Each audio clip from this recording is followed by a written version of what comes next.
Olá, tudo bem? Você já se deu conta de que vivemos em um mundo realmente admirável? Na verdade, vivemos num mundo mágico, onde as coisas mais improváveis acontecem o tempo todo. Vivemos cercados de deuses, de demônios, de espíritos, de bruxas, de anjos, de milagres acontecendo em toda parte. Este mundinho desolado aqui, já declarado irrecuperável por muitos pessimistas, é na verdade o centro de todo o universo. Recebe visitas de alienígenas vindos de todo canto do cosmo, procurando sabe-se lá o quê. E é em meio a fazedores de milagres que desafiam todas as leis da física e da probabilidade e a médiums que se comunicam com homens falecidos há décadas atrás, que nós vivemos perplexos, quase sem entender porque todos à nossa volta parecem ter acesso a um conhecimento que nos escapa. Pois o fato é, se ocorrem milagres, ou seja, se existe de fato a mágica, se o mundo é um lugar mágico, onde anjos, demônios, bruxas e aliens convivem a todo momento com a nossa mediocridade cotidiana, onde temos que nos virar do avesso para simplesmente viver um dia após o outro, alguém está perdendo ou não está mesmo entendendo alguma coisa. Quem é o certo e quem está alucinando? Das duas, uma.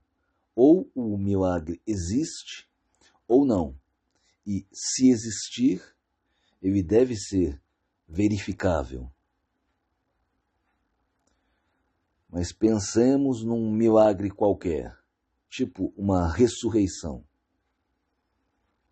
Imaginemos um sujeito outrora saudável que de repente morre de um mal súbito. Imaginemos que o corpo desse sujeito esteja em uma praça pública enorme, onde inúmeras pessoas possam se reunir. O que acontece se pedirmos a pessoas de todos os credos para se reunirem ali, em torno daquele homem e rezarem para seu Deus, seja qual for, pedindo para aquele pobre diabo seja ressuscitado, em praça pública, à vista de todos. E mais, imaginemos que aquele povo só vai sair dali quando o milagre acontecer. A gente não precisa se esforçar muito para deduzir que aquele sujeito jamais vai ressuscitar. E nenhuma daquelas pessoas jamais irá sair dali. Analisa comigo. Um milagre é um acontecimento que desafia todas as probabilidades. Ao que consta, milagres acontecem o tempo todo neste mundo. Mas mesmo sendo tão frequentes, eles nunca, literalmente nunca, acontecem em praça pública. Um acontecimento tão fora da curva nunca poderia passar despercebido, mas, infelizmente, milagres teimam em acontecer só a portas fechadas. Como se o comum dos mortais não pudesse nunca partilhar de uma coisa tão fantástica, tão mágica.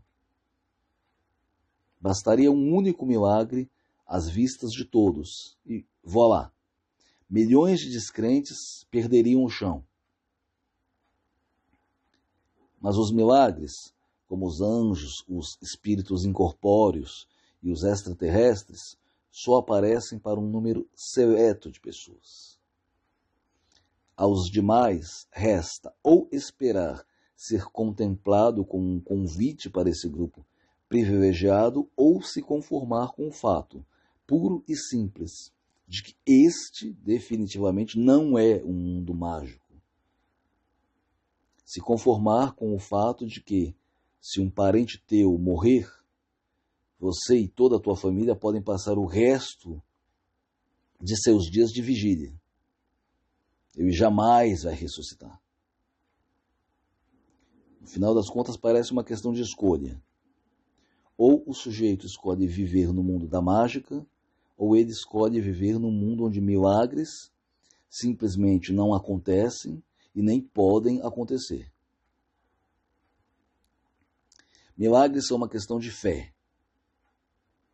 E ter fé parece ser uma característica comum a quase todas as pessoas. Fé, seja lá no que for. Para aqueles que não creem no Deus bíblico, existem milhares de substitutos, inclusive de carne e osso. Esses sucedâneos, ou se preferir, simulacros de religião, embora sejam execrados pelos credos ditos oficiais, desempenham no cérebro humano a mesmíssima função que a fé tradicional. Oferecem um senso de direção e de propósito que torna a vida mais fácil e mais tolerável. E, no fundo, a despeito da grandiloquência e da arrogância dos líderes religiosos tradicionais, é isso que o homem comum busca na religião. Acima de tudo, uma ferramenta para suportar a vida. Durante um período de tempo infinitamente maior que o atual, em que a religião se transformou num assunto de foro íntimo, particular, durante uma grande fração da história humana, a religião era inseparável da política de Estado. Observar os ditames da religião oficial era o que se esperava de qualquer cidadão digno. Esse foi o período em que a Igreja detinha um poder préter e sobrenatural sobre a vida das pessoas. A Igreja ditava os costumes e dizia quem era o homem de bem e quem era o réprobo. Demorou muito tempo até que a Igreja perdesse esse poder. E até hoje uma grande parte de seus correligionários lamenta esse fato.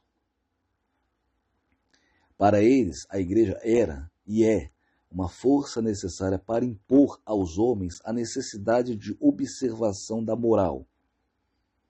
Sem esse poder, os homens estariam sujeitos ao arbítrio dos detentores do poder de ocasião.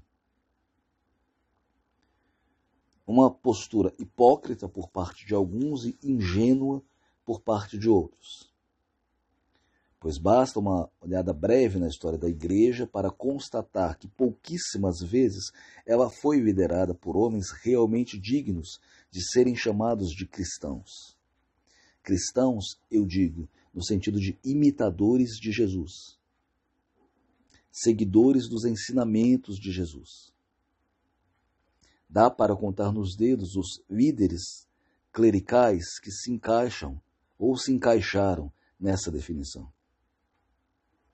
Então, a preocupação com a perda na sociedade odierna da influência da Igreja sobre a moral pública precisa ser entendida não como um desejo de retornarmos a uma moralidade que nunca foi seguida plenamente, nem pelos próprios pais da Igreja, mas sim como um desejo de ver uma crença pessoal, particular, imposta ao grosso da sociedade, independente da vontade dos membros dessa sociedade.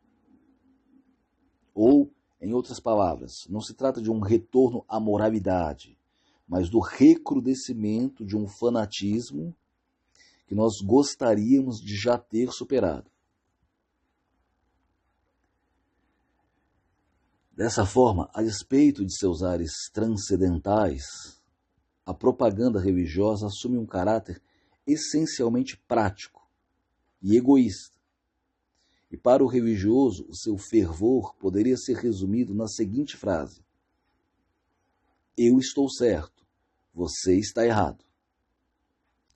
No final das contas, independente do conforto que a fé pode trazer ao dar ao sujeito um sentimento de satisfação, de esperança pelo futuro, de crença em milagres, existe o lado egoísta da coisa, de quem quer estar mais certo do que todos os outros, seja por ser um escolhido de Deus, seja por partilhar de uma verdade a qual, por qualquer motivo, os outros não têm acesso. Como eu comentei sobre escolha, agora há pouco, podemos dizer que o religioso tem a satisfação egoísta de ter feito a escolha certa, viver no mundo onde milagres acontecem. E não é um milagre que qualquer sujeito semi-alfabetizado possa conferenciar em particular com o Criador de tudo o que existe. Isso é um autêntico milagre. E é sobremaneira interessante como o indivíduo pode substituir o Deus tradicional das religiões clássicas por qualquer outra coisa que desempenhe no íntimo dele a mesma função. A internet está aqui para demonstrar como o sujeito pode transformar qualquer coisa em objeto de culto. Eu já mencionei o fascínio dos extraterrestres, a ufologia. Mas astros do cinema, cantores e bandas pop, gurus de autoajuda, líderes políticos, agora até os influencers, toda e qualquer pessoa minimamente conhecida vira um ídolo pelo qual pelo menos uma pessoa seria capaz de viver ou morrer. Não importa se a pessoa idolatrada tem ou não algo a oferecer. O cérebro do adorador, do seguidor, a transforma num modelo de perfeição. Racionalmente falando, é difícil entender o que se passa na cabeça da pessoa, mas nós podemos tentar inferir.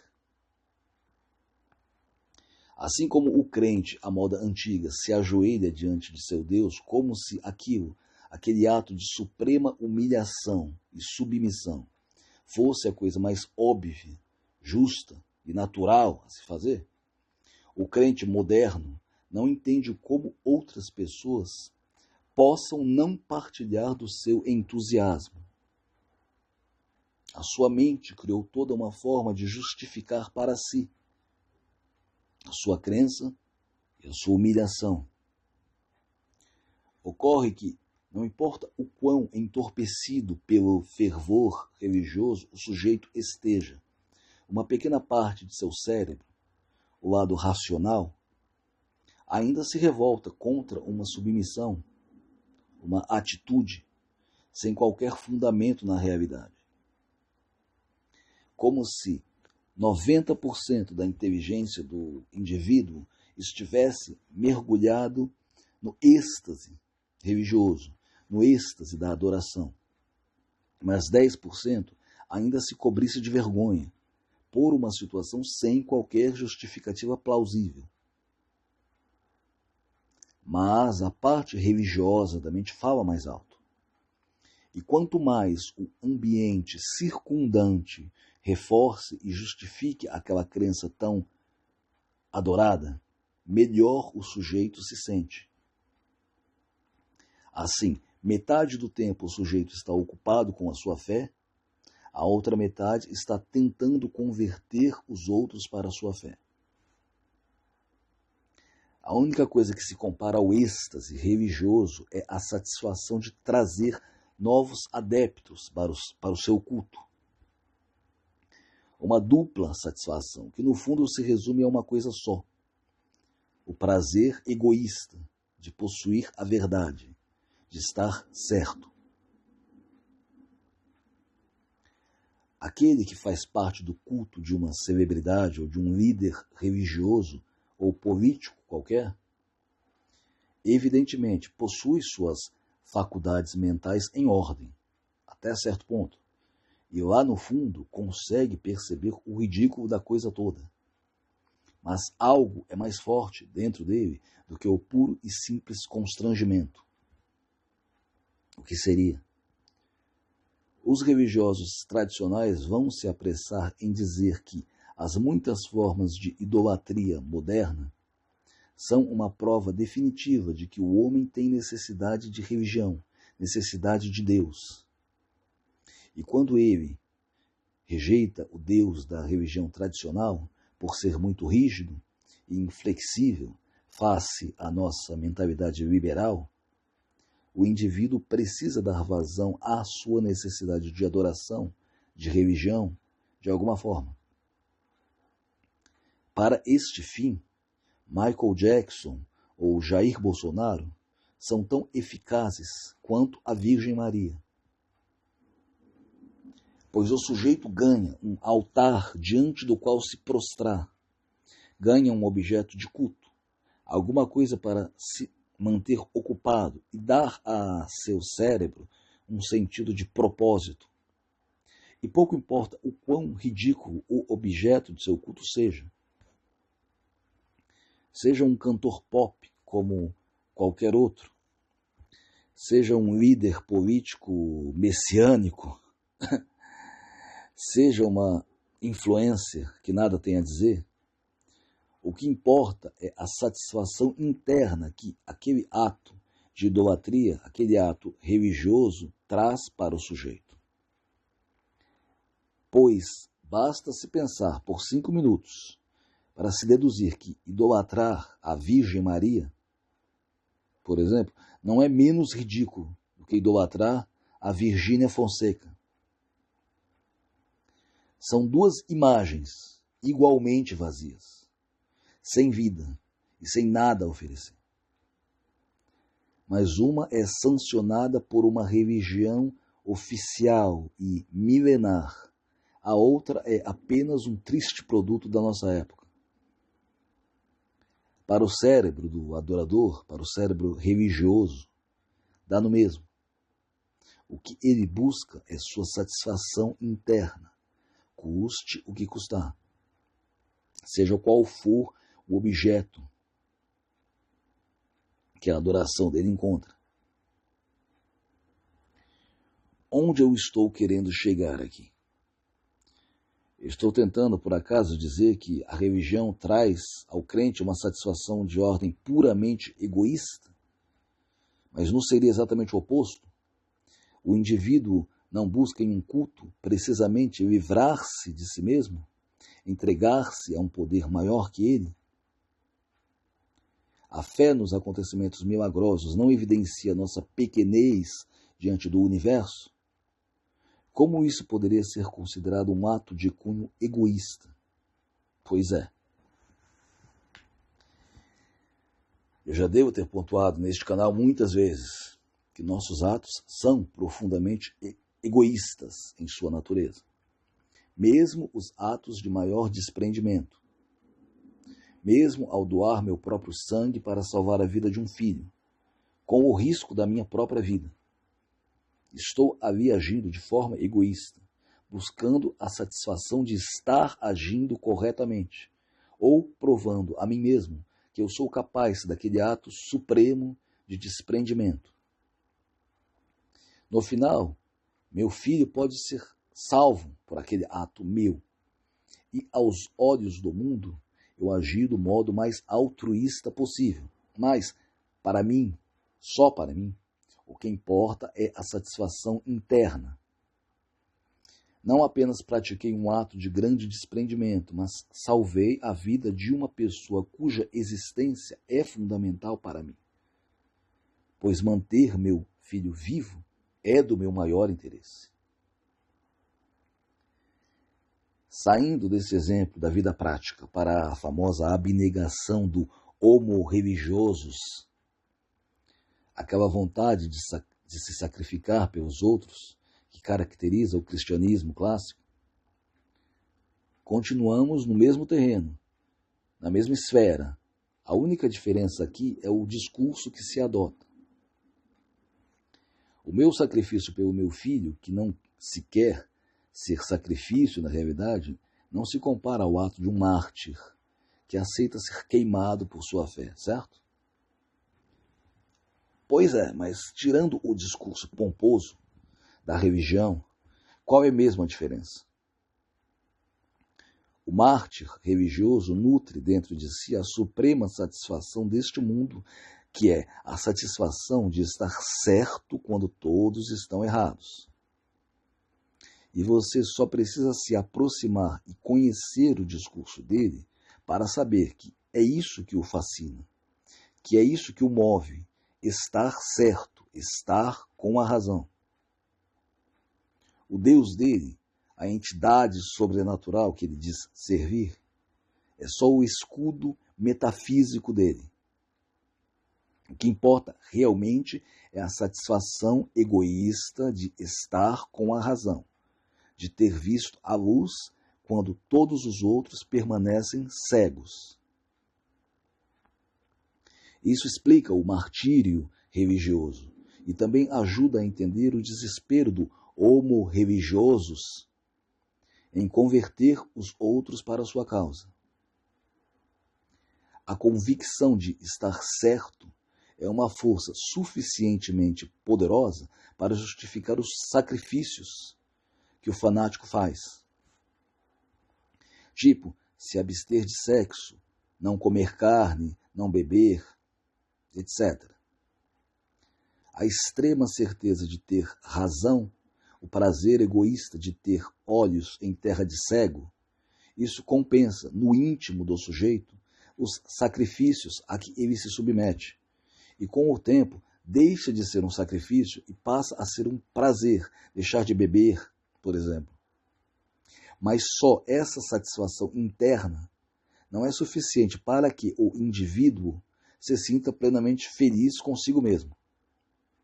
Porque, de novo, a mente dele, a parte racional da mente dele, eu quero dizer, sempre é assaltada pela percepção do ridículo da religião.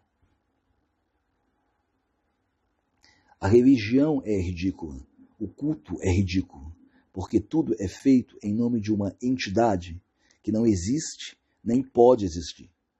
Tudo gira em torno de eventos que nunca ocorrem na prática.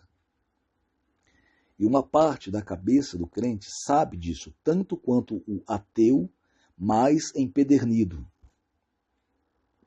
Mas o orgulho egoísta de quem já comprometeu toda a sua escassa integridade com a defesa de uma ideia, por mais vazia que seja, fala mais alto. E para quem defende uma ideia ridícula, nada mais confortador do que perceber que os outros ao redor partilham da mesma fé, das mesmas convicções. Então, o crente quer se cercar de pessoas que endossam as ideias dele, quer se cercar de ecos, de reflexos dele mesmo. Dizem até que a igreja é um corpo só, uma só entidade. A salvação para o cristão é individual, mas estar cercado de gente que diz amém para qualquer coisa que ele diga, por mais estapafúrdia que seja, é quase tão satisfatório quanto a sensação de ter sido escolhido por uma entidade sobrenatural para desempenhar um papel na história humana. Então a gente pode ver aí em ação o egoísmo no sentido pleno. O sujeito quer se sentir especial e, mais do que isso, quer estar cercado por outros que garantem a ele o tempo todo que ele é especial. É como se ele precisasse o tempo todo de uma validação que só um grupo pode dar.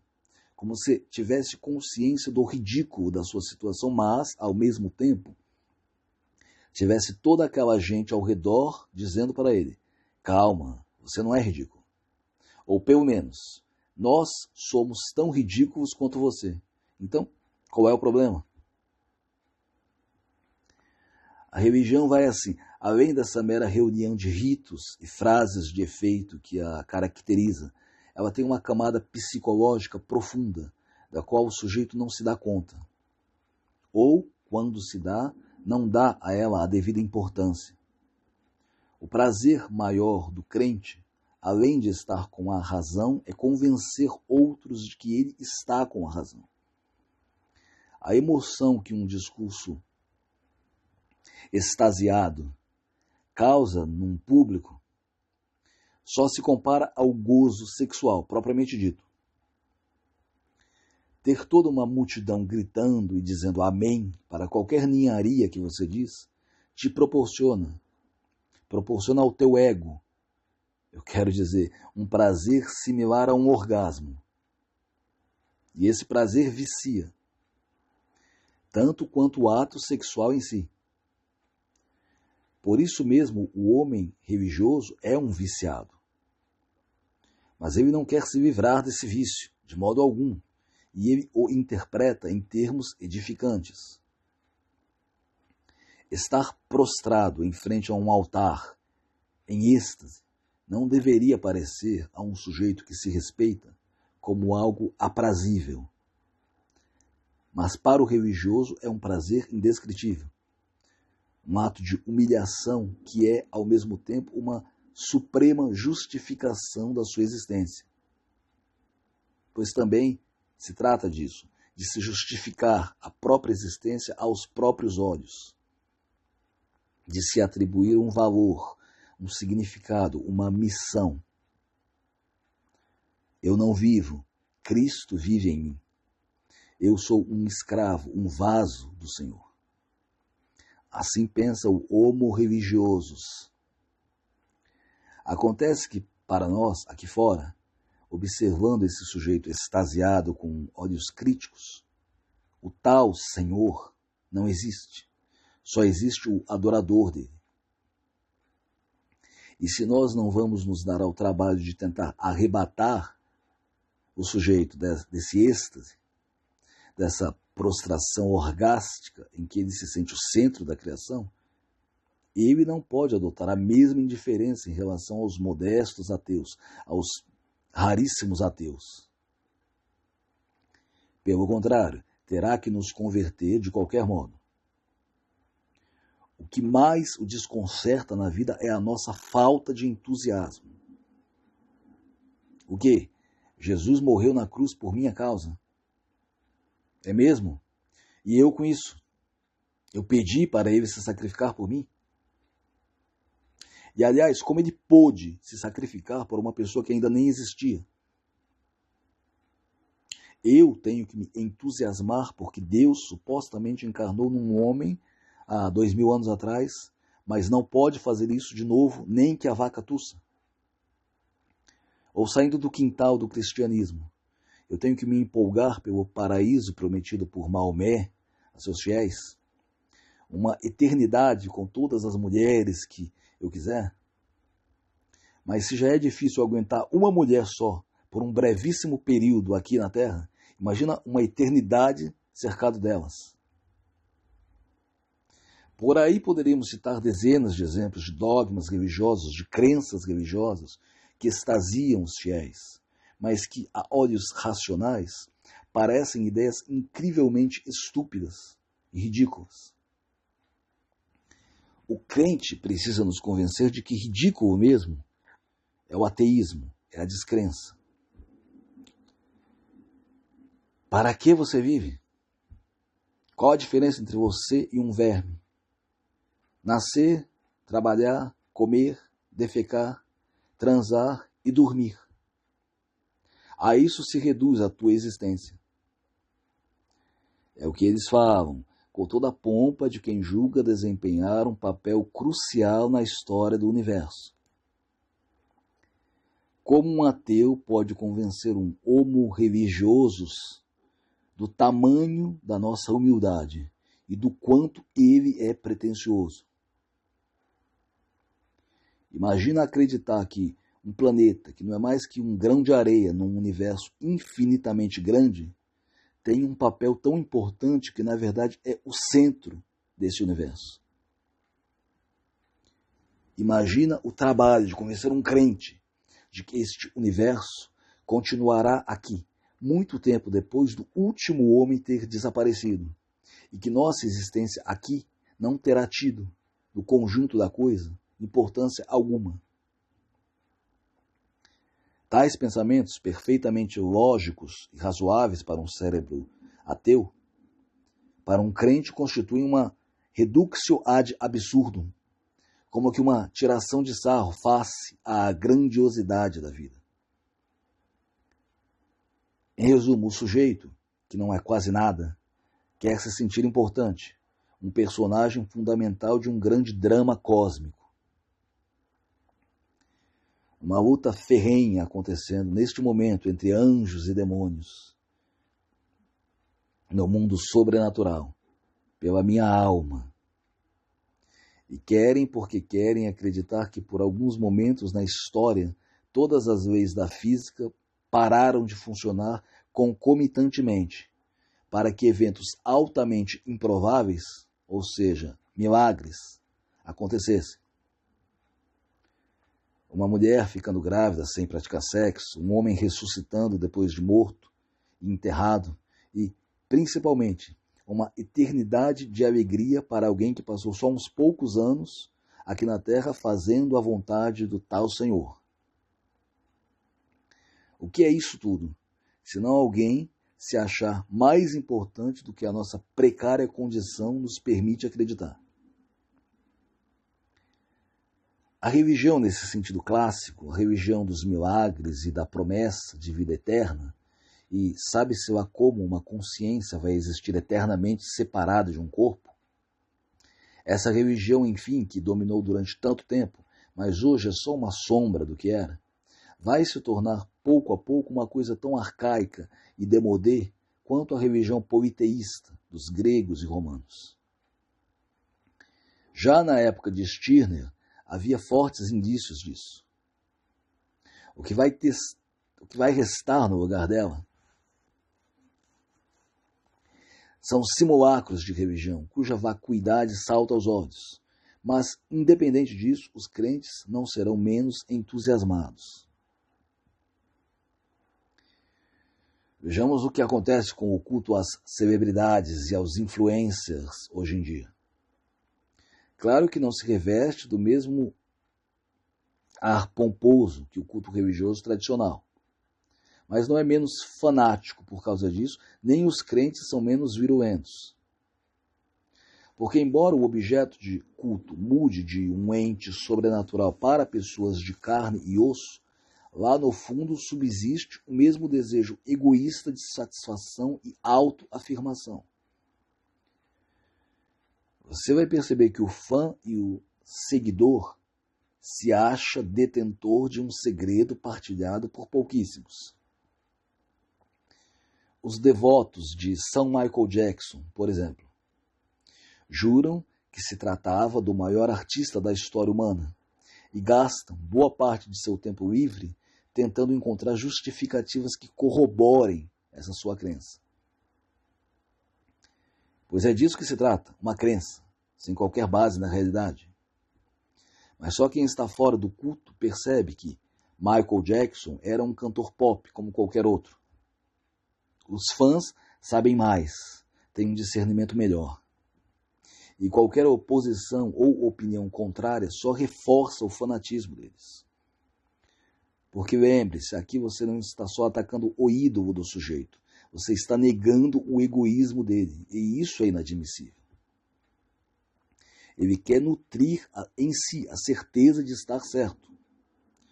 Ele percebe em seu ídolo uma grandeza que nós não conseguimos enxergar. Porque esse ídolo é a justificação dele no mundo.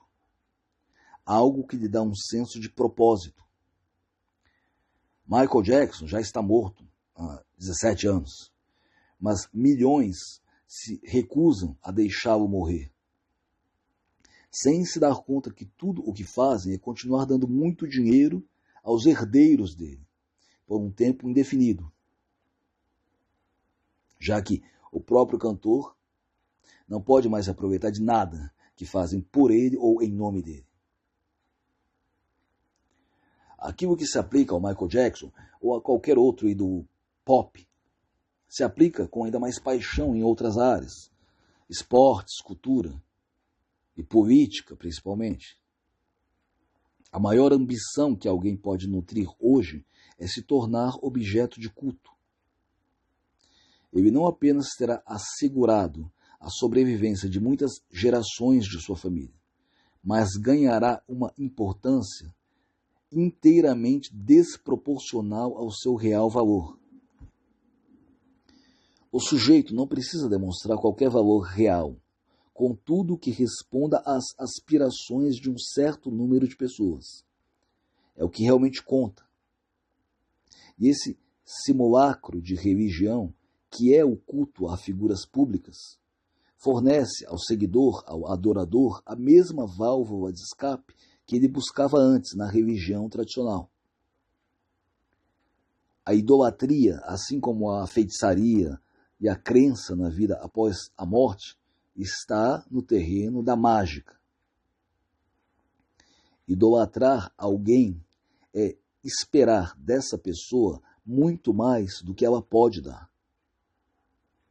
E salta aos olhos que o que se busca realmente ali é a satisfação particular. Então, por mais que se veja o seguidor como um influenciável, ingênuo, e ele não deixa de ser isso também. Não se trata apenas disso, mas de um processo de troca. O ídolo fornece algo ao devoto, mas é usado por ele, descartado, no momento em que perder a sua utilidade. O que acontece geralmente quando se encontra outro ídolo. Pois um indivíduo idólatra só pode satisfazer o seu ego idolatrando. Se ele abandonar o fanatismo por um líder religioso ou por um guru político, será por outro ídolo, igualmente eficaz. A mente dele dificilmente se acostumaria com a ideia de não idolatrar nada nem ninguém. E aí, finalmente, eu chego ao cerne deste vídeo. O comum da humanidade precisa se apegar a alguma coisa transcendental para se sentir bem consigo mesmo, para ter um sentido de propósito na vida. Essa necessidade de adoração se manifesta das mais diversas formas, e a religião tradicional hoje é apenas uma delas. Há substitutos muito eficazes, e um objeto de culto é tão bom quanto qualquer outro. São poucas as pessoas que realmente conseguem enxergar um pouco mais lucidamente as coisas e ver através delas. Entender que, assim como a religião perdeu a sua razão de ser com a morte de Deus, toda mágica e toda e qualquer forma de adoração também perdeu, porque todas as coisas na Terra foram desveladas, desnudadas nesse processo. Os homens são todos animais, mais ou menos racionais. Nenhum é melhor ou superior aos outros por definição. Apenas em sentido restrito eu posso ser melhor que alguém. Por exemplo, como um professor ou um advogado. Não em essência. E mesmo sendo o melhor advogado do mundo, nada em mim justifica eu ser idolatrado por alguém. É de se imaginar que nunca viveremos em um mundo desprovido de religião, de altares, de ídolos, de mágica. Porque tais coisas respondem a uma necessidade egoísta de satisfação e validação que não se pode simplesmente suplantar. Mas da mesma forma como a maior parte dos nossos sentimentos irracionais não comportam explicação plausível, a idolatria moderna, como a religião tradicional, carece de qualquer base sólida. Eu matei Deus dentro de mim, e este ato foi definitivo. Ele não vai voltar, nem agora nem nunca. Mas tampouco eu pretendo substituir Deus por algum ídolo de pés de barro. Matar a religião em mim significou matar a necessidade de adoração. Esse ímpeto egoísta que se mostra danoso a longo prazo, já que o sujeito gasta todas as suas energias na defesa de uma ideia, uma pessoa, o que quer que seja, por uma satisfação pessoal fugidia. E ao matar Deus, eu também matei a parte de mim que quer ver neste mundo algo mais do que ele é, e algo além do que as coisas que estão nele. Eu troquei a adoração e a crença no milagre, na mágica, por um desejo de clarividência. Clarividência significa ver as coisas claramente, dimensioná-las corretamente, não ver de mais nem de menos, não imaginar que este mundo é melhor ou pior do que ele de fato é. Talvez fosse esperar demais que a humanidade crescesse, entrasse na idade adulta, depois da morte de Deus. Entender que estamos sozinhos aqui embaixo e que ninguém vai nos salvar. Que Deus não está lá em cima, como nunca esteve. Tampouco que está nos esperando depois da morte. Principalmente, entender que um homem de carne e osso como eu é um péssimo substituto para uma entidade sobrenatural. Porque se esta se protege através da obscuridade da religião, o ser de carne e osso está ali, diante dos meus olhos, completamente nu. E eu não tenho desculpas para não enxergar a sua vacuidade ou o seu real tamanho. Em resumo, morrendo a religião, morre não apenas a necessidade de crença em coisas improváveis, nos milagres, mas morre também qualquer lógica para a idolatria de qualquer tipo. Não há deuses, não há demônios, nem no céu, nem na terra. Apenas homens como eu e você. Nós somos tudo o que existe aqui embaixo. E estamos sozinhos, como sempre estivemos, como sempre estaremos. Aprender a enxergar as pessoas ao nosso redor como nossos iguais, no sentido mais profundo dessa palavra, parece ser o passo seguinte depois da morte de Deus. Mas, infelizmente, parece ser um passo maior do que a perna da maioria de nós. Obrigado por tua atenção.